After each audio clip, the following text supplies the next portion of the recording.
Triple H may be forced to turn Jacob Fatu heel again because of a major problem for WWE.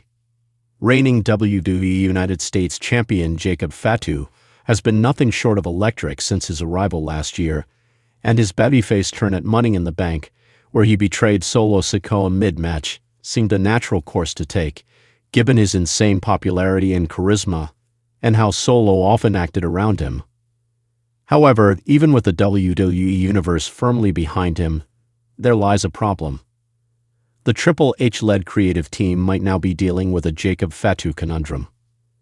The former NOW World Heavyweight Champion was never meant to be a traditional babyface.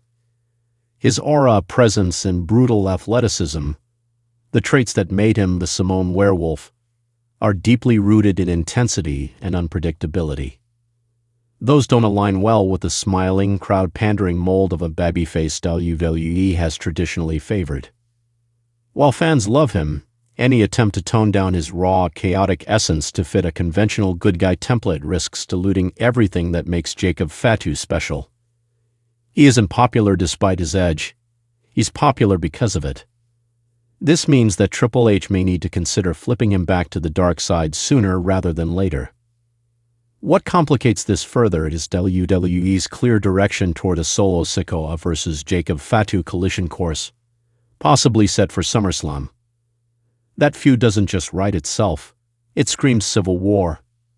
But with the street champion having a formidable backup unit in JC Mateo, formerly Jeff Cobb, and the Tongans, and the rumored debut of Hikuleo potentially adding another heavy hitter to the mix, this could be less of a one-on-one and more of a gang war within the new Bloodline, or whatever this new collection of island boys one may call it.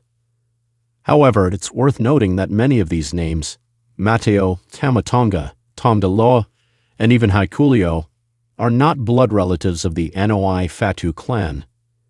But the creative team has shown its willingness to blur these lines for narrative coherence, and a makeshift interfamily rivalry involving hard-hitting Polynesian men with questionable allegiances does seem a possibility.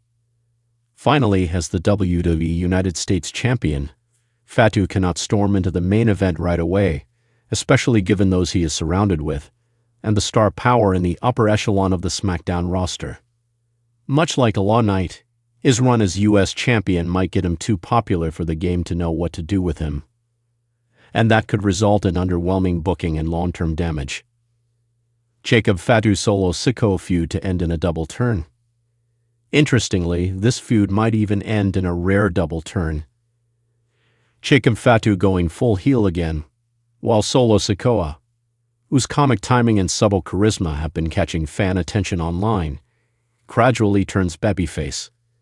While the former self-proclaimed tribal chief continues to get booed across arenas, he's also becoming fun to watch in a meme-forward, internet-loved kind of way, a pathway modern babyfaces often travel. For now, though, the spotlight remains on Fatu. If WWE insists on making him a traditional face, the creative team might break what never needed fixing. The key could lie in letting Jacob Fatu remain who he is, a feral, unpredictable storm with no allegiance to anyone, babyface or heel.